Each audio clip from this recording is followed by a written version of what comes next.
Welcome back to another edition of Inwarp Mag. I am Brooke, joined as always by my co-host Drew. Hey everybody, how's it going? And today we're going to be talking about how organizing your hobby space can help organize your life.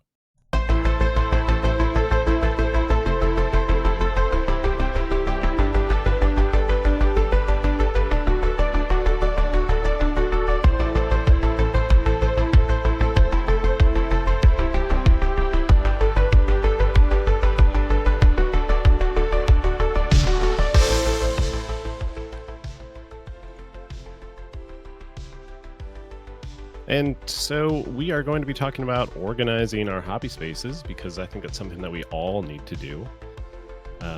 It's something that is very important in trying to maintain a good relationship with the hobby, mentally, especially, and trying to keep it fun and relaxing and keeping it something that you want to keep going back to because it's going to be taking a lot of your time and you need something healthy to go back to. Yeah, definitely, because I think if you just don't even think about it and you just think everything's going to fall into place and it'll all be fine, oftentimes that doesn't work that way. And you really have to take a proactive approach to organizing your hobby. And like you said, once you organize your hobby, you'll just have a healthier relationship with it. Yeah, absolutely. So I think the first point that we want to talk about is the importance of a dedicated workspace. This is a space that you have set aside in your house or, in your basement or whatever, and it's something that you can go back to and it's always going to be available to you and it's well organized and it's just going to make it easier to get back into hobbying. It's something that you should always have available to you and that setup time that if you didn't have a dedicated workspace might keep you from going and hobbying. You want to have a space that you can just jump right into it rather than having to set up or take the time to set up your space.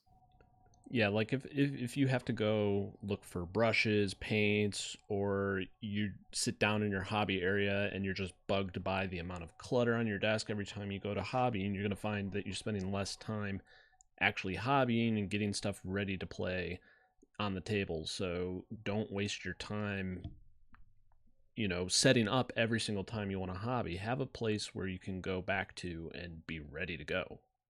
And it might not even be your house. It could be a friend's house that you go to once a week and you have a dedicated space that you share with them. And then if you don't have either of those options, we will talk later about dealing with limited space. But we'll get to that. Yeah, yeah, definitely. That's a problem I think for a lot of people. Maybe they live in a small apartment somewhere, or they live with their folks still, whatever it may be. They might not have a whole lot of space. Like, we got a picture of Brooks set up in his basement right here, and Brooke has a ton of space in his basement to do hobby, and you might not have this space. So just keep listening in. I think we have some solutions for you that if you do have that limited space or you need a hobby on the go, we have some ideas I think that'll help you. Yeah, definitely. So I think we should jump into our layout uh, tips and what we've experienced ourselves. So the Hmm. first thing is we're going to be talking about like the seating and lighting. I think those are very important to your workspace. So have a chair that is comfortable and has good like lumbar support and all that stuff. Like have a good chair that you're going to be able to sit in and be comfortable in and that your butt's not going to fall asleep in and you can sit there for a long time and be comfortable because that's when you hobby and you get into it you're going to be sitting there for a long time, something that is comfortable, good on your back. You don't want to have I've had back issues in the past and having a bad chair made them flare up and I've actually had to hobby standing up at one point because my back was brutal and then I had to get better seating for my hobby area. Hmm. And I think another key, so the next thing is having really good lighting in your hobbying area. And this isn't just about like having a lamp or overhead lights. You really need something that is going to provide good lighting so there's not any sort of strain on your eyes. It should be more natural lighting so that you don't have to like move the model into another area to see what it's going to look like under natural light. You should have that in your hobby area so you can see the effects of your work immediately without having to move it somewhere. And it should be something that's unobtrusive too, that you don't have to keep moving it to get it where you need it to be. You're not bumping it when you're moving around. So there's plenty of good hobby lights you can find out on the market, and they're also pretty cheap too. So do yourself a favor and get a good hobby light. Yeah, definitely. There's some that are like hobby, like painting specific, but then there's also the ones that are like the what are they like architect lights that you like have those Hmm. really big lamps that you pull in front of your uh, blueprint or whatever you're drawing on and whatnot. But Yep. they're like those ones that are adjustable that you can bring in and put it wherever you need it, and that are again like you said they're natural light and they're going to reduce eye strain. And It, speaking of eye strain, yep.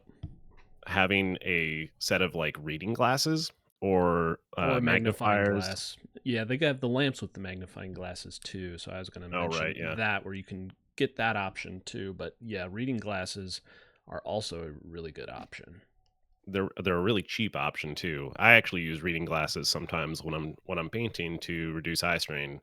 I don't actually wear glasses naturally, but having reading glasses when I need to work on something that's up close is super nice for me. But other people have like those ones that they look like the thing from uh, National Treasure, is that, or National whatever that movie's called, where they have like the things that like go down over his eyes to like look at the map. You know, it's like you can have those magnifiers that like go down in front of your face, Only when depending you on need what. them. Yeah. Yeah, or you can have the ones that look like you're about to go welding, and they like are like really tiny little slits that you're looking at. Anyways, there's a bunch of options for magnifiers. They're definitely worth getting to work on like small details. Hmm. And then another thing that is kind of it's pictured on your hobby workstation, but you need to have your paints and your brushes and whatever tools that you use the most frequently all within reach. So you're not having to go root around some storage container on the other side of your office or basement or whatever to find what you need. What you're and you'll find this whenever you are hobbying for whatever game you play. There's probably like a set of maybe 8 to 12 paints that you're using consistently. Keep those all within reach. Your brushes, your favorite brushes that you're constantly using, keep those within reach so that you're ready to go. Yeah, and like my hobby space there, like I have a ton of paints and all that, but if you look in the corner, I have that little drawer, and that drawer is all my most used tools and things that I keep in there that when I'm hobbying and I need like, oh, I need an X-Acto or oh, I need some glue or whatever, I can just reach in that drawer and get whatever I need out of that that I commonly use. Hmm. So just having that all readily available is important because then I don't have to get up, like you said, and root through the rest of my basement trying to find the thing I actually need. And then another thing that you also have pictured is, and this is another organization technique, and we also talked about it in our hobby fatigue video, but having minis nearby that are primed or, base coated, whatever step they are in the painting process, having them close by, having space for them so that maybe you're feeling inspired and you already have your hobby space organized. You have a miniature right there to grab and start highlighting, or whatever process you're in. Miniatures Right. nearby and e- easy to get started. Right. Yeah. As you can see, I have a ton of minis that are in progress. So it can be a little bit of a curse because I have too many things in progress, but it is important to have stuff that's ready to go as opposed to, oh, I need to get started on this. You want to have stuff that you can just jump in and work on. Yep. So that's pretty much it for like your workstation. We talked about chairs, lighting, organizing your paints, brushes, tools, what have you, and having miniatures nearby. So let's go ahead and move on to the next thing, which is different storage and organization solutions. So this is going to be important for people who might have limited space in their workstation. They might also be people who don't necessarily hobby in their own home. Maybe they live in a small apartment that they're sharing with other roommates, and it's frowned upon to do hobby in there for whatever reason, and you got to go to a store, your local game shop, or you're going to a friend's house. So having some sort of storage solution to be able to either quickly move what you need into your workstation or go to your workstation is very important. And here we have pictured, um, I bought this for Brooke as a gift, is his on the go hobby solution. Yeah. This is to all the people who have limited space, having a portable workstation like this, like what Drew got me, is awesome. I frequently go to guest of the show, friend of the show, Bill's house, and we hobby together. And I take this with me. It has all of my important pieces from my actual hobby setup that I have in my basement. It has all the important paints, and it has all the important like folders and whatnot. I put that in that portable workstation thing, and I just lug that over, and I can get started in like 5 minutes. I just I don't have to, obviously I don't have to take anything out because all my paints are already organized. I literally just take out my palette, I set up some paper towels, get my cup with water, and then I'm ready to go. Like I'm ready to start working on whatever I have. You you bought this for me. Hmm. What exactly is this box that you got me? So this is actually like a makeup storage box. So say you are a makeup artist or something, you have a lot of makeups and brushes that you're going to take because you are like in theater or you work at Hollywood or something like that, and you need to carry makeup around. If you search on Amazon, you'll find a lot of different makeup boxes exactly like this one. This one's got a hard case, it's got a over the shoulder strapped for carrying it around, and it just has a ton of space that when you open it and all those shelves kind of collapse out, you got a lot of space um, for Yeah. putting your makeup, or in this case paints and brushes for hobbying. Yeah, it's actually kind of an awesome just travel case. I took it to Adepticon this last year, and it made taking in all of the hobby stuff, and also some stuff that I know Drew was using, like we had like all my dry brush stuff, and it was so nice to be able to just take that hard case in and not have to carry some like awkward like really useful box or whatever. Like I don't have to take anything in like a backpack that might get damaged if it's like rattling around. Hmm. I can just take this, separate from my normal minis. I can put it over my shoulder, and we walk right in, and we get to our spot, and I just unfold it, and we're ready to go. It's a really sweet setup, and I actually, if you're limited on space or you're not, and you just want to have a portable workstation to go take to your buddy's house, like I do, it's a great option. It works super well. Um, it super highly recommend this. Yep. I have a similar thing. I have like this wooden box that has a bunch of space to store different paints and different hobby supplies. And I have a go option as well. And then, excuse me, sorry. I also have another like Tupperware container that has uh, some of my most used paints in it. And I keep it near my workstation to just keep those organized. So when I'm working in my workstation, it's there. But then I will work downstairs sometimes. I work, my workstation's in my office. So sometimes I don't feel like working in there for whatever reason. Say I want to hang out with my family while I'm doing my hobby, and I'll pick that box up and I'll just carry it downstairs into the kitchen and do some hobbying down there. So it's a nice option, like you said, if you need to go somewhere to hobby because you don't have the space, you're going to a friend's house, or you just want to get out of your hobby workstation for a day, then it's a perfect option for that. Now, one other thing I want to talk about with like organizing your hobby workstation is shelves. So I think shelves are super important to organizing your workstation, and I recently put up a shelf right next to my workstation. So this is perfect if you have a very small limited space workstation because you're you need to get out of like the horizontal frame of mind of like I don't have a large enough desk to have a hobby workstation. And you saw Brooks set up where he has tons of space on his desk to set up, all of his different paints and stuff. I don't have as much space because I'm kind of using the end of my desktop computer desk as my hobby workstation. So I put a shelf up to basically take advantage of the vertical space that I have on my wall and use that as an extension of my hobby workstation.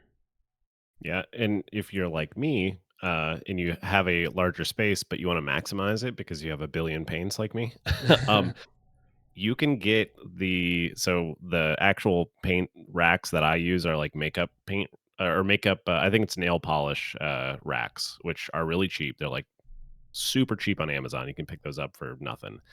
And then I use those riser shelves. So speaking of shelves, I use those riser shelves that are basically what you'd have for like your desk or something like that. That might be like a monitor riser, or I don't remember exactly what these are. These might be like bookcase shelves or something like that that you could put books under, then you can put books on top. But something like that that can like go around your paint rack. So then I have a two-layer paint rack. So I'm not limited to, oh, my paint rack is only 4 levels high. Now I have two paint racks on top of each other because I use these risers. These shelves can help you maximize your space, even if you whether you have a small space, even if you have a large space, you can maximize your layout and have more space to actually work on your minis in front of you by just like taking some paint racks and elevating them, and it makes it super nice. Yeah, like if you find you have your desk constantly covered with things, that is your sign that you need to start making shelves or buying risers, like Brooke said, to take advantage of your vertical space. Because this was an issue I had where a lot of this stuff that is on my shelf was on my hobby desk and it was really cluttering it. So get good at putting up shelves on your wall mounting shelves, because you should really take advantage of that space if you have it and you're not using it, because it's really wasted space. And I would also encourage you that I almost need a second shelf if you're looking at it, because you want to be able to have everything, not tucked behind other things where you have to root around the shelf to find what you need. Just one thing in each space so that you can quickly grab what you need and find it. So shelves are great. Another hobby storage solution are there's a number of ways to store your brushes. You can see one I have here where it's basically like a cup, but it has a slot for each brush so that they can be separated and you can grab which one you need. And I try to organize mine by the size of the brush so I don't have to, where's my thicker brushes, where's my smaller brushes, like have them organized so you can quickly grab exactly which brush you need. And if it's a dry brush, have your dry brushes separate so you can grab them too. Yeah, keeping your dry brushes separate is important because you don't want those to mix with uh, your normal brushes. They typically you clean those slightly differently, and trying to keep those conditioned and whatnot is important, and not getting those mixed up with your other brushes is important to keeping them in good shape and whatnot. hmm So next, let's talk about. So we basically talked about lighting and magnification already. So let's talk about workspace customization. Now, this might not be the most important thing to organizing your workspace, but I think it adds to like that organization of your mind where you are essentially giving yourself a way of feeling good about what progress you've made. So, one of the ways you can do this is by getting yourself a display shelf for your completed miniatures. Definitely, it's it's something that will keep you motivated. This is the organize your life kind of thing. This is feel good about what you've accomplished because you spend so much time hobbying. There's no reason that you should go and then take all of your minis and shove them in a really useful box and tuck them underneath your bed or something. Like hmm you want to be proud of the things that you accomplished that you spent hours working on. So why not get a display cabinet like what Drew has? And I have this as well, but Drew's is pictured. um, but having those out, you can look at them and be like, "Yeah, I did that." Like it's cool that I have my army on display, and you know, I I get to feel good about that and celebrate the progress that I made during my hobby time. Yeah, I'm sure everybody has those really useful boxes too that Brooke is talking about, because you got to get your miniatures to game night somehow. So everybody has those, and that's something that Brooke and I both used for years to store our miniatures. And then after going to Adepticon and other conventions and just seeing miniatures on display, and they're just, being presented to you like a work of art, I was just thinking to myself, why don't I do that with my own miniatures? I'm not saying my miniatures are a work of art or anything like that, but I spent so much time working on these that to just put them in a Tupperware container, throw it under my bed, and never look at it again is kind of an insult to myself, to say like that was a waste of time, because you might walk away from that game in the future, but the the work that you spend hobbying, you should be proud of what you do, and this is a way to display it and appreciate what you've done. And I think part of that too, so this kind of goes into your workspace too. I would encourage you to never get rid of your first painted minis, or to like, I mean, if you want to repaint them, but like never get rid of those first painted minis, and honestly have them on display, because when you're painting and you've spent a lot of time, you've gotten better, and you can look at your paint job that you just did, and then the one that's on display that you did first, your first ever mini that you are proud that you ever did, and it got you into the hobby, and you can pick up that mini and you can look at that compared to the one that you just painted, and you can feel like, yeah, I'm actually getting better at this hobby that I'm spending hundreds of hours, working in. I actually am making I'm actually like getting skills that I can use for my armies that I build later. It's actually a very good feeling to use those references and see how much you're getting better. It makes you feel good. Yep, and kind of to use that as a segue into our next topic, um, it does take a lot of time to make that progress, where when you look at your first miniature that you've ever painted to what you just finished and seeing that progress, you're going to need time, and going to need to have some sort of workflow. So it's very important to organize not only your physical space, but you need to organize your time too, to make sure that you are taking advantage of what free time you have. You don't want to burn yourself out by scheduling too much hobby time, and also you want to have a good workflow so that when you do have that time, you aren't wasting it with useless pieces that aren't contributing towards making you better at painting your miniatures. Right. And there's loads of techniques that you can use to organize your hobby time. The one that we have here is batch painting. So if you don't know what batch painting is, it means you have like a squad of 5 or 10 or 20 guys, whatever it is, and you put them all together at the same time, and then you prime them all at the same time, and then you save a squad of like 5 normal dudes, and you're like, okay, I'm going to paint their pouches, and you paint all of their pouches. You paint one guy's pouches, you put them down, you pick up the next guy, you paint his pouches, and then you're like, okay, now I'm going to paint their jackets, and you paint all their jackets at the same time. But that's like a way to organize your time, in that, okay, I'm going to knock out just their shirts today. Hmm. And it lets you also organize like your paints, because you don't want to put like a paint down for one mini, and then you have a bunch of paint left over, and then you're like, okay, now I'm going to go on to this other paint. You can actually utilize your paint effectively, use what is on your palette before it dries up. Yeah, and you could also, to aid yourself with taking advantage of your paint, is get a wet palette too, and it'll keep your paints around longer. Right. So that's something we didn't really mention earlier with organization, but wet palettes are cheap. You can make your own. You can buy one for like $10 on Amazon. I'd encourage you to buy one on Amazon instead of making a janky looking one. And I guess you can be proud of that if you make it, but I don't think I'd be taking it to a convention or anything like that and going, look, I made my own crappy wet palette.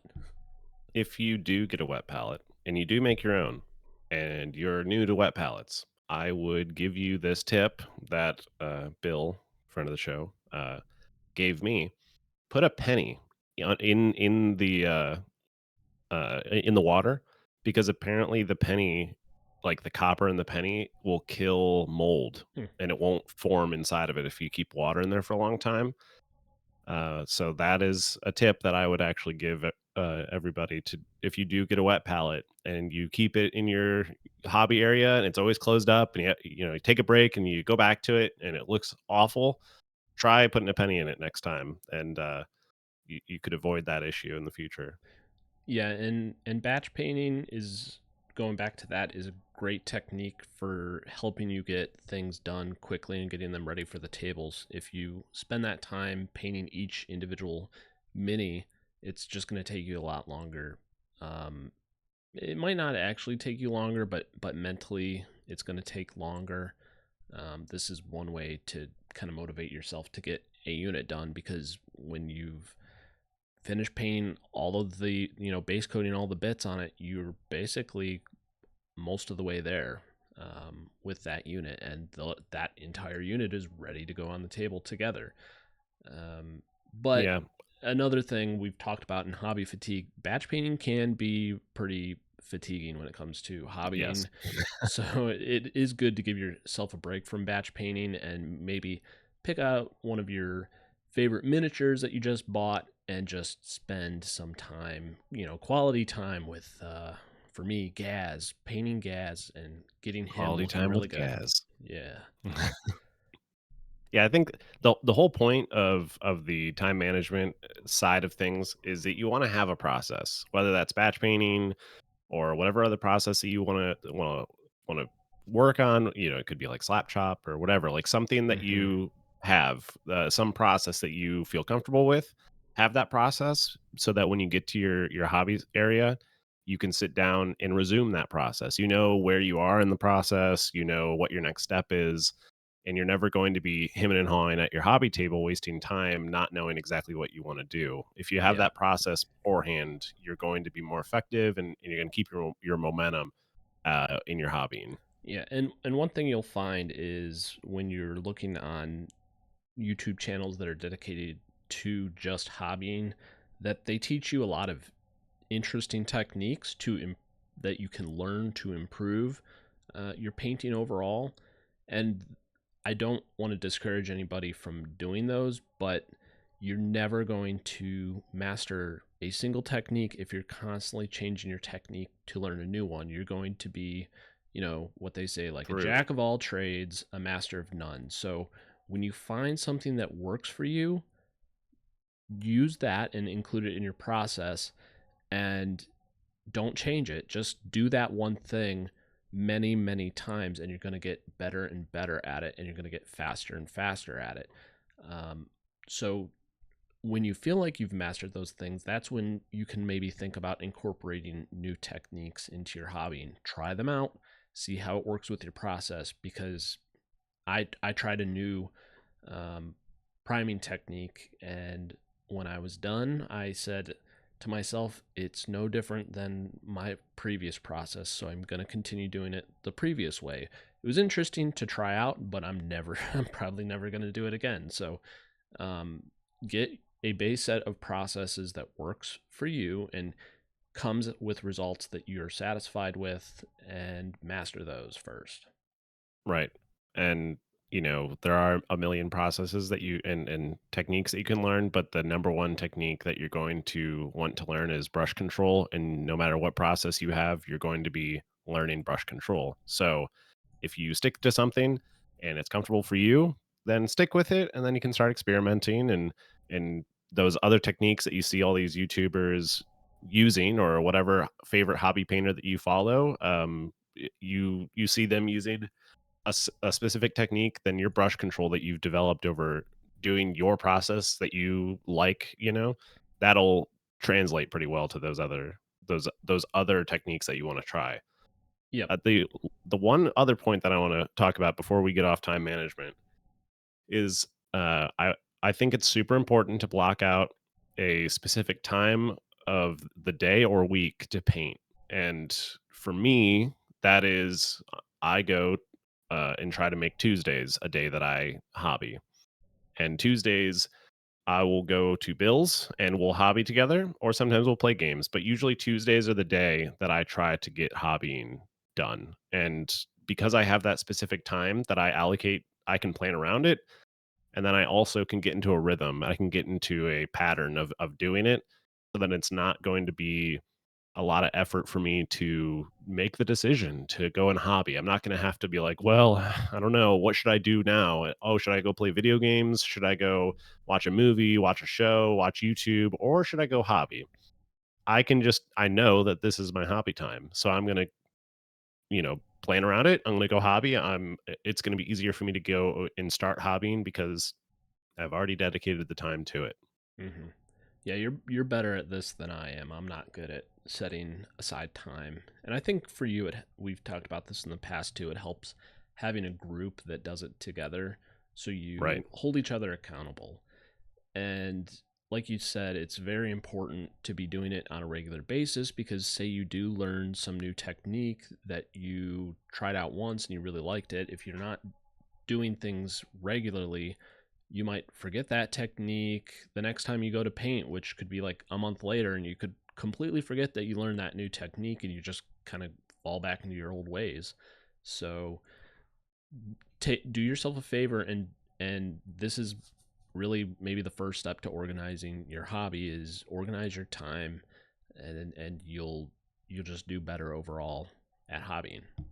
And you'll be surprised at how much progress you make in a few sessions that you have dedicated to that. It doesn't have to be long sessions. It doesn't have to be like, oh, now all of Tuesday night is going to be me hobbying. Like you can be like, okay, I'm going to hobby for 2 hours today. Or an hour. It doesn't have Right. to even be Yeah. that long. It can be 15 minutes each day. Like I have 15 minutes during my lunch break or something. I work from home. Then you could do a little bit of hobbying then. Just any any amount of time that you set aside to do something like this on a regular basis, like you said, you're going to be surprised by the progress you're making.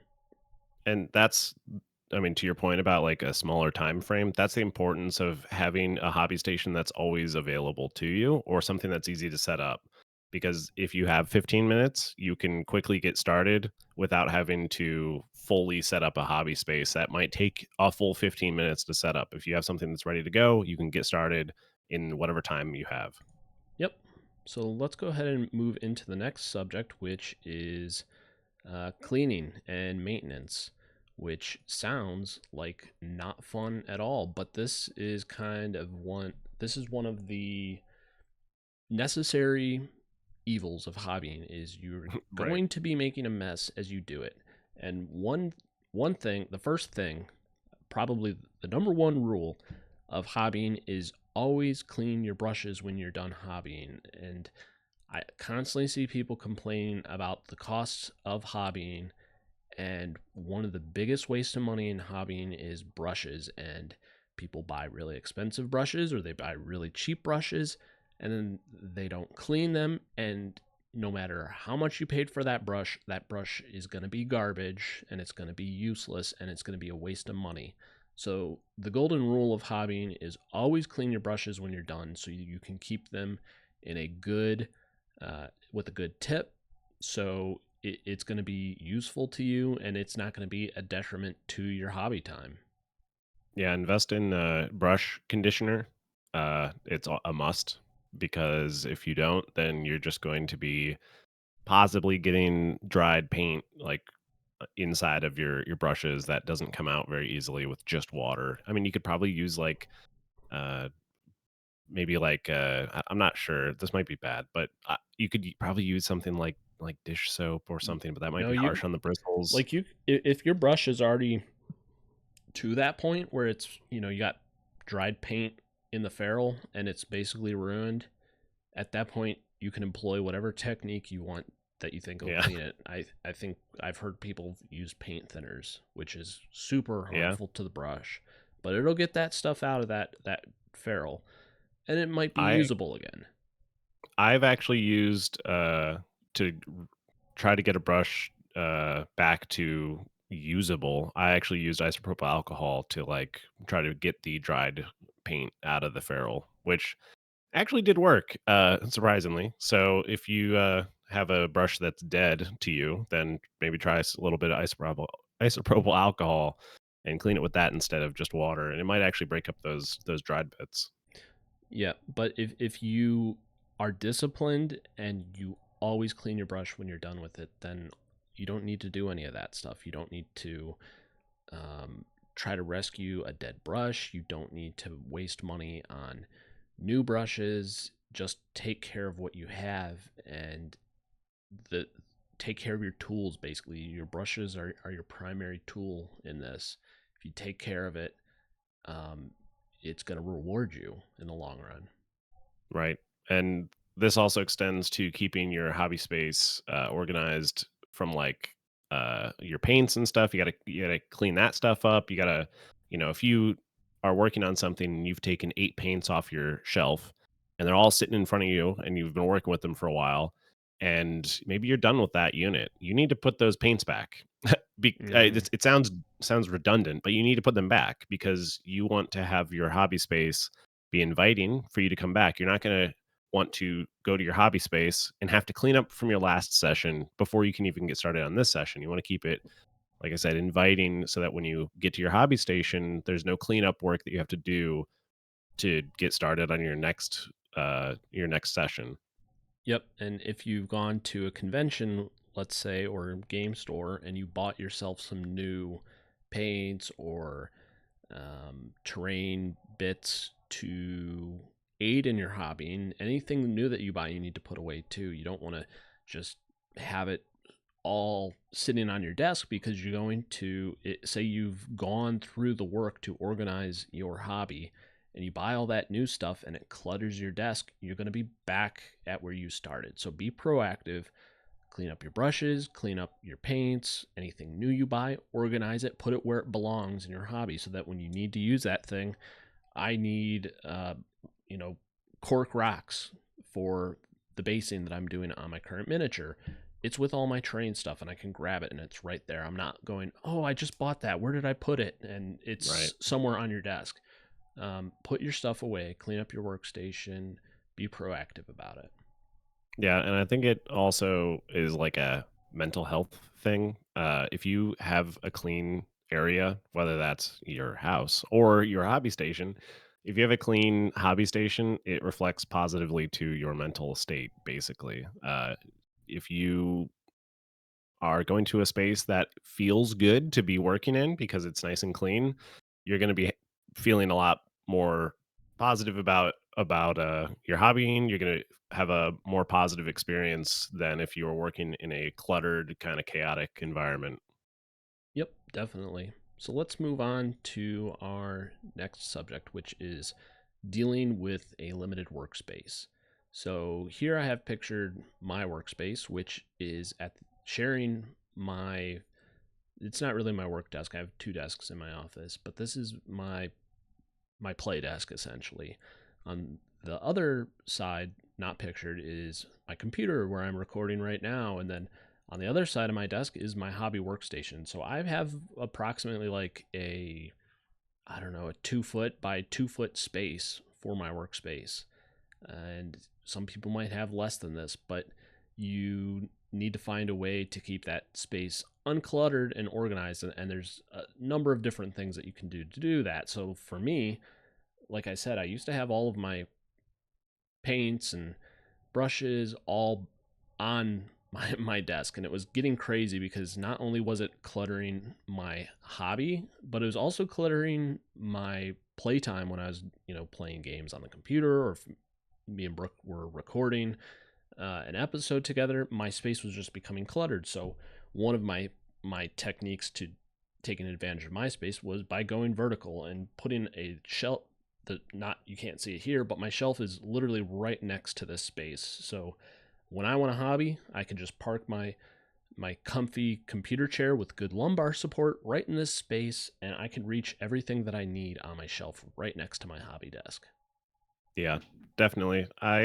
Uh I am lucky to have more hobby space, but if you don't have a whole lot of hobby space, you can also look at getting something like a folding table, or they make those I guess they're like couch dining little like folding tables that you can set up at your couch. They have Hmm. those little tables you can set up. You could get like a little rolling cart that if you have this in your basement and you need to push it away into some corner, you can have it on a cart that you can just like roll it out, and then it's on maybe a mat or something. You just pick up the whole mat and you put everything down on your hobby space. But just having something like that available that you could put away afterwards, that's easy to set up and easy to take down. That's important. But having something like that for ease of access and I guess respecting the limited space where you can, put it away after you're done. Those are also good options. The other part of that too is everybody has like multi-purpose tables, and that could be like your dining table or like a counter, like a countertop, or it could be like what Drew uses, like a desk. But you can use those both for work. If you're working at your desk in your office, you could use it for work or play, depending on how you use your office. Or you can, have it as if you're working on your dining room table. Obviously, you use that for dining, and then your hobby. But um, having those multi-purpose tables that you can set up at quickly and then tear down, and I use this actually in my house. And even though I have the hobby space, I have that portable container that I can unpack and just work upstairs at my counter because I don't want to go downstairs and I want to, I have a couple cats and maybe I want to just like hang out with them because they, want to see me. So I'll hang out upstairs and I'll just unpack all of my stuff onto the counter. And then when I'm done, I can pack it up and get ready for, going to Bill's on Tuesday. Yeah, you really have to take advantage of any of the other techniques that we laid out earlier to take advantage of a limited hobbying space, whether it's setting up shelves, having a go box, um, organizing. I mean, honestly, organizing your time is going to be very important in this case, too. If you have a workspace that you're going to set up and then tear down, you have to plan for that time. So, we've given you plenty of techniques. There's really, if this has been one of your excuses not to do hobbying, then I think it's a bad excuse. There's a way for you to do it. So I organize I would yourself, and you'll be able to do it. I would I think the number one thing that helped me in organizing my hobby time and space is okay. Two things. It'll be having dedicated space, which is what you showed earlier, and then the second part was having that go box, the portable workstation. Those two things combined made it so I basically can hobby wherever I want, and I don't have to be like, "Ah, I don't want to go to my basement and hobby today. Like I want to sit in a comfortable chair at my desk." Well, I can have my portable, workstation. I just set it up on my desk and boom, I'm ready to go. I actually if you, struggle with a limited space and, you want something that can be easily set up or torn down, that portable workstation, cannot recommend that enough. hmm and it'll translate to whatever you expand your hobby to be, whether it's doing something with friends or going to conventions. That ability to be um, nomadic with your hobbying is really important. Right.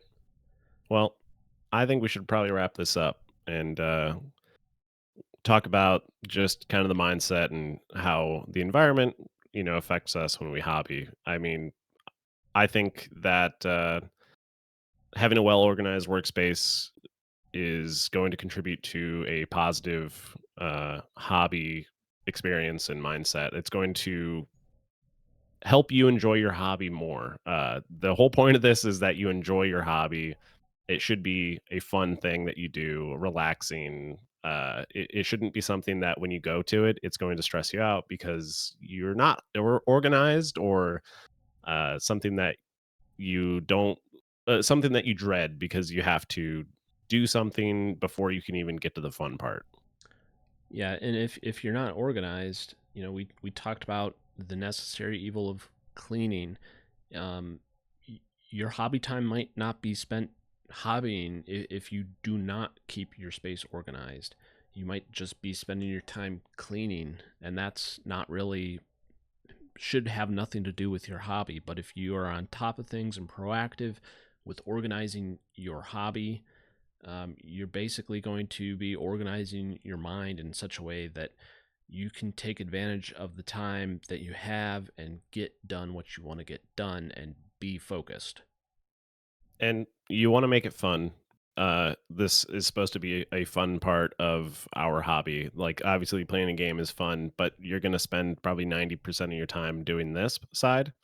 So make your space fun. Like, customize your space, have display cabinets like we talked about earlier. Or, if when you're in your space, turn on some music, turn on your favorite podcast, like Inwarp Mag, or uh, listen to an audiobook. That's something that we've done before. And I listen to, like, I'm listening to the Horus Heresy books. Like, just having something like that, that it makes your hobby space fun and a positive experience and help your mental health, sort of thing. Make it something that you look forward to, and it will end up resulting in really good progress in your hobby, and you're going to feel good in having a good relaxing outlet, and then you're just gonna feel good because you're making a lot of progress that you're proud about. Yep. Yeah, and exactly like you said, and you want to make your hobbying fun, and then these organization techniques, whatever work you need to do to organize yourself, it might sound not fun, it might sound boring, but like you said, it'll contribute so much to your mental health, where you're going to feel good about what you're doing, that work that you put into organizing yourself is going to make you feel better. It's not going to make you feel like more fatigued about doing the hobby. You're actually going to be more encouraged to go back to it, because you're like, wow, I have this really nice organized space, or I got this really nice organized go box, like I can't wait to use it. It's just going to help you in the long run by staying organized, and you're going to become better at doing your hobby, which is, I think, something we all want to do. Is we want to become better at our different painting techniques. We don't want to spend our whole time cleaning or just like not even hobbying because you're so discouraged to go back to your hobby space.